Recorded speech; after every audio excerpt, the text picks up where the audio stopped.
Hi, this is Dennis with Second Chance Tackle. Today's project is going to be I'm thinking a late 70s or an early 1980s reel. It is a Berkley 420. It's a spin fishing reel. It's probably by today's standards a size 50. This one's working pretty good despite its age and condition. So right now, the condition is that the reel belonged to a fellow. His name's Marty, and hasn't fished it in years. And he asked me if I could tune it up. He wants to get back into fishing. This is a childhood reel kind of a thing. And he said, before I take it out there, I want to make sure that it's ready to go. So that's what we're going to do today. It's a Berkley reel. Interestingly enough, when I previewed this earlier, it says that this one was made in the USA.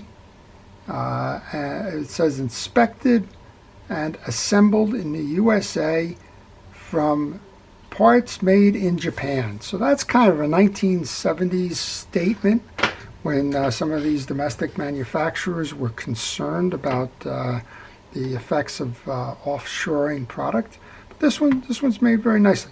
So when I'm testing, I'm noticing we got a noisy handle. That's usually bad lubrication, just kind of oils that have evaporated over time. But otherwise, everything else seems to function fine. So let's start by taking off the external parts. And when I do that, I like to start by thanking our first responders and essential personnel. And everybody who's got a hand in keeping us safe during this pandemic. Your efforts truly are appreciated. So you remove the handle simply by unscrewing in a clockwise direction. This is the squeaker. So let's go ahead and put some penetrating oil in there. That'll kind of loosen up any kind of issues, kind of right away almost. We'll just set that off to the side to let it work its way in. This has got that old design with the through shaft for the main gear. When we get done, I'm sure we're going to be pushing this through to free that up. We're going to take off the adjuster knob in a counterclockwise direction, and we're going to remove that spool. And later we'll come in and we'll take a look at the drag washers there. I'm not quite sure what it is. I do notice there is dirt underneath the spool, so we're going to do a cleaning as part of this as well. And there was a lot of dust. That's usually just from sitting on a shelf somewhere, but the stuff underneath the spool isn't dust. It's usually, well, accumulated from when the last time was they were fishing. So we probably got some interesting stuff in here from quite some time ago. As I understand, this reel really hasn't been fished too much. Okay, and the only thing I want to do, there's a little pivot point here under the spring as a tie down. This is the noise maker when your spool is going in anti-reverse mode when the drag is being let out. And just because it's so long, we're going to put a drop of oil there and let it kind of sit in that. As I mentioned, we'll come back and look at those drag washers in a moment. You'll notice I'm wearing a protective glove on my hand to keep the greases and oils out, and also that I have a parts tray that I use. It's just the bottom of a milk jug, and I put all the pieces that I take off during disassembly, I put them right there. One other thing I like to do when I'm removing pieces, I like to make sure that that anti-reverse is in the off position. A lot of times if you leave that in the on position, you'll push a main gear through and you'll disrupt the spring settings for that. And then when you go to reinstall, it's very difficult to put that back in and mesh it with the teeth of the gear. There's 3 side plate screws here, and they're nicely threaded screws. I'm going to take them off and put them in my parts tray, but I'm also making sure that all 3 screws are the same size as I do that, because if there's a long or short one, and it happens a lot, if there's a long or short one in the case, I want to know where it came from so that when I go to reinstall, I can get it there. I also recommend, that many of you who watch know, I recommend that you take pictures along the way. Use your cell phone, use a digital camera, use film if you want, or take a video like this just to show you the progression that you're taking the pieces off in, and as you go to remove something critical, that you can see the orientation of the piece and how maybe a spring is loaded or something like that. All right, those 3 should enable me to remove the side plate then. And we can tell that even though it's running smoothly, that it's been quite some time since this has had any kind of lubrication. It's interesting, it almost looks like a copper, but it's not. But it's copper colored anyway. Gearing in there. So I'm just going to take that little bit of grease off the side plate, and that'll go in there. All right, this next step is to remove the axle shaft. To do that, you remove the screw and the crosswind block. And we want to do a thorough cleaning on this, so that's why we're coming behind here. I'm going to take all of this off. So overall, pretty straightforward design.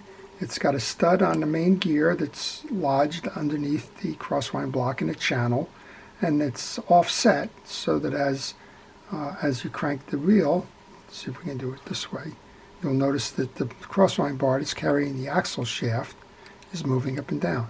So that's how you get the rotation of this to wind, and that's how you get it to wind evenly on your spool. All right, once you do that, you can pull the axle shaft out. And this one's kind of seated pretty tight. So if you run into this trouble where you're having an axle shaft that's pretty much stuck, get that button on nice and tight, hold your crosswind block, and there you go, pull it right out. So looks like we were having a little bit of difficulty there because there's some line that was broken and lodged there. Well, that's done now, so we don't have to worry about that. And while I have that, I'm just going to pull it off with the, clean it off with the paper towel. Just going to inspect to make sure it's nice and smooth. It is. And I think that line getting trapped there was probably the issue in that. Right here you can see the channel for that crosswind block. And then we want to remove the cup so that we can get underneath here. And I still don't know if this is a ball bearing reel or not, but we're going to find out. I use a deep socket. It's a 14 millimeter.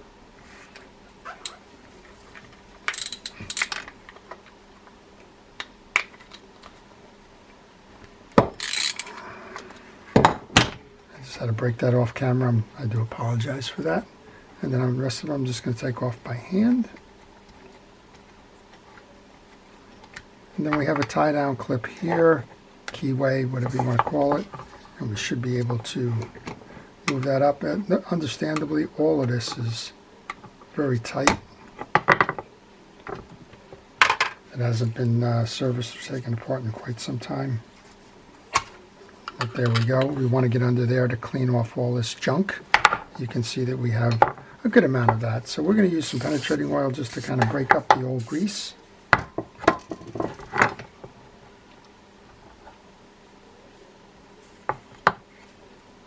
And we should be able to push this. Well, I see we have a C-clip here, or an E-clip. Let's do one thing at a time. We'll take the old grease off of here. Oh, look at that. No wonder Marty said it was kind of skipping around a little bit. Well, yeah, it's got all that old dirt in there. Oh, don't lose this. This is where a picture's good. We just knocked that off. That goes underneath. Clean the bowl up nicely. That's all you need to do there. Inside, we seem to have a little bit of dirt. That's a theme here, I guess, with it sitting as long as it has. So get the dirt off of there. And I just knocked off the spring. So it's always good to know how that goes, but the spring will go around and over the arm of this. I guess some of these things you won't figure out. You just need to know that that's how it goes. But that's experience talking there, I guess. All right, it's been a while since I've done one of these. All right, we're just going to lay that off to the side. That's clean. Now I have an E-clip, and it looks like this is going to be the thing that's holding on the gear to prevent me from taking the main gear out. So be careful, it's going to spring, but you can generally get it out with a screwdriver. This is that E-clip I was referring to. That'll go in my parts tray. Now this should come up and that should go down. With any luck, that comes up, this comes out, and then the main gear can come out. So lots of little stuff here. We've got, you can see gravity. All of that stuff is old grease that's just kind of sat to the bottom of this. Let's see how much of that we can get out. Again, I'm going to use the penetrating oil to do that. So you can tell how a reel has been stored. I guess it's just good trivia. But if you see it all laying to one side, you know it's been laying on its particular side. And gravity does work over time. And we're just going to get the old grease out of those channels where that anti-reverse is going to ride. Overall, a nice reel. I'm not quite sure what this bronze coating is. I don't think that the reel itself is not made of bronze. You can see the silver of the metal coming through it. But it does have a nice little coating on it. And overall, I would say it was a quality reel made at the time. And I guess somewhere along the lines, Berkley felt the need to apologize for this reel having the parts made outside the U.S., and that's what they did. So here's that example of the old grease. It's just kind of clogged up. So let's get the rest of that out of here. Just checking the anti-reverse. It's working fine. I'm not going to touch that. Some people feel compelled when they're working on a reel to strip it down to every piece and part. There's two things I generally do not touch unless absolutely needed. One of them happens to be that anti-reverse spring, and the other one is the bail spring. There's no reason in the world, unless you have a weak bail, to take the bail apart, but some folks feel that need, and go right ahead and knock yourself out if that's what you feel like you want to do. But you don't need to unless you have a tired spring or a broken spring. You do need to oil it, but you don't need to take it off to do that. Okay, we've got all of that cleaned up. We're going to just kind of start the process now of inspecting. We're going to look at all the teeth, make sure that those are okay. And they are. Check it both ways. You want to make sure that the teeth going in this profile are uniform as well. Once you do that, grab your brush or however you're going to spread your grease on. Get it on the shaft and get it on the teeth. You don't have to get it in every tooth. The rotation of the gear will spread it over time. And on this one, you do need to get it on the face of this gear because that crosswind block is going to ride in there. So get it buttered up pretty nice there. And then make sure that this is in the off position when you go to reinstall. And we'll check this. There's not much checking going on here, but you want to make sure it's clean. You can see that there was a little bit of debris coming through that cycle there, so let's just go ahead and push that out with a cotton swab. And then check this kind of bolt-on pinion gear here to make sure that that's all clean and clear as well. So the problem with this reel isn't that it's all flooded with dry grease or anything. It was turning pretty nicely. The problem rather is that it did not have grease in it. So you want to take care of that right now. Okay, we can go reinstall. I'm going to put a little bit of grease on here. It's not needed, but it'll keep it protected from the elements. I'm going to insert that through the top, and we're going to place this from the bottom. This has got a rectangular shape in it, so you got to make sure when you do it that it doesn't seat like that, but that it falls all the way in. Otherwise, you're not going to be able to put that C-clip in. Let's get a little bit of grease on this before we kind of marry these up. And again, because of the different diameters of these pieces, they will spread the grease around. All right, we're going to load that in. We're going to make sure that that little piece comes through, and you know it's locked in if you can find the ridge right there for the E-clip. I'm going to put that E-clip back on. Now, sometimes these E-clips are easy to press on with your hands, like that, and sometimes they're not. Sometimes you need the assist of pliers. Once you do that, just spin the reel, make sure that it's spinning nicely, and you can see how it's kind of spreading the grease already. All right, we're going to take that crosswind block. It's all clean. If it wasn't clean, you would go ahead and do that.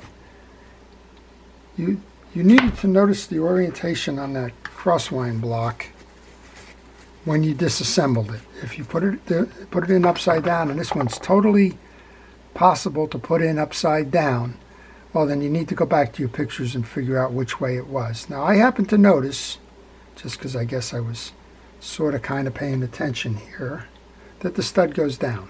And the reason I noticed that is when I took that screw out of the crosswind block that holds the axle in place. I noticed that there was a dead hole up top here, and that's how I set my orientation in my mind. If you don't do it that way, if you put it up the wrong way, it's going to bounce up here prematurely, and your reel won't complete the cycle. So make sure that you note the orientation on this when you go to do that. All right, I got to put the rotor back on. Before I do that, I sprayed this, but I didn't clean it. So let's go ahead and clean that little part around the bail trip there. It's got a bunch of grease and old stuff in there. No bearings in this reel. We just noticed that. That's okay. A lot of these reels, people get sometimes hung up with, I got to have 12 ball bearings in my reel or whatever the numbers are these days. And a lot of these were manufactured so well that it had a nice slip factor with bushings or the like. In this case, this is a combination, I guess, bushing and gear there. It's a bushing in the housing, and it's quite honestly, it's turning beautifully. All right, we've greased this up, stud side down. I did it again. I jumped my cue here. I wanted to get the bowl on first. There's a little stud that stands out. It's a keyway. It's got a little piece that goes over that. So you need to do two things. You need to align the rectangular side. Do that on the pinion gear.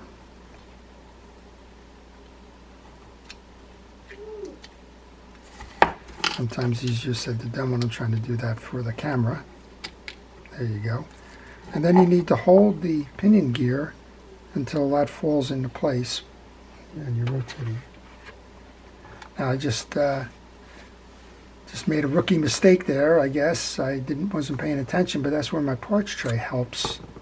We had a little washer that went on there. It came off when I took the cup off.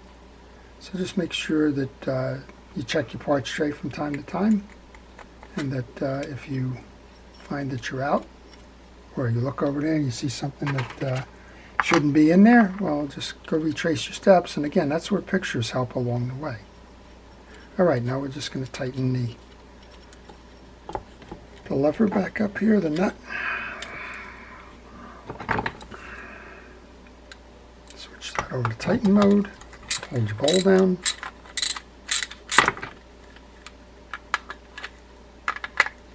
Okay, and you can give that a spin. Just make sure everything's turning properly. Now, as I mentioned, I don't take the springs off. I do like to make sure that they have grease and oil in there. I like to oil right at the seams. This one, there's nothing going on. This is a dead end. This one's got a spring in it, but that's all that's going in it. I also like to make sure that I get a drop of oil on to the mechanism and underneath.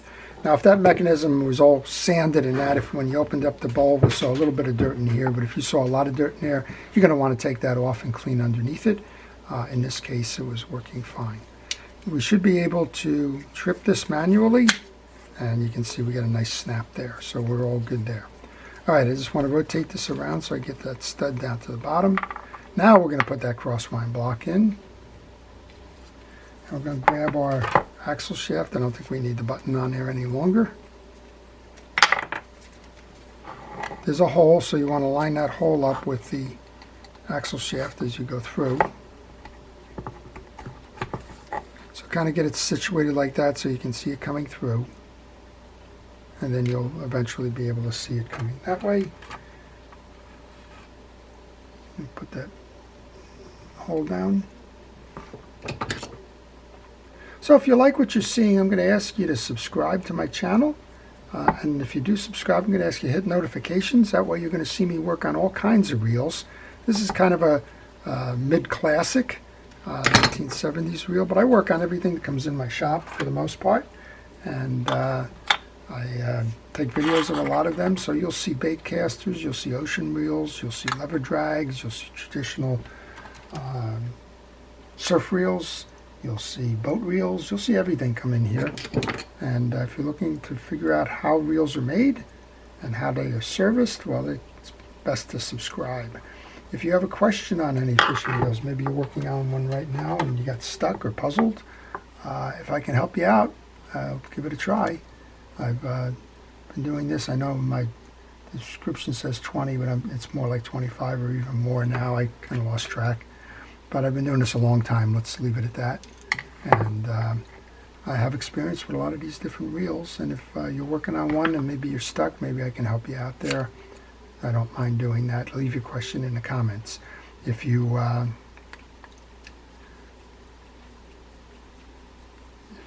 a reel you would like to see done, leave that in the comments as well.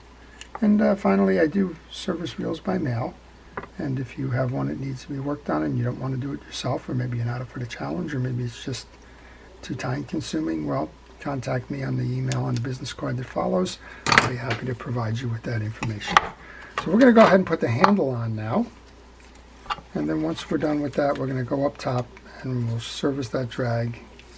And then Marty will be able to go take his reel fishing again. Wow, is that smooth? Now remember, we took that in the off position.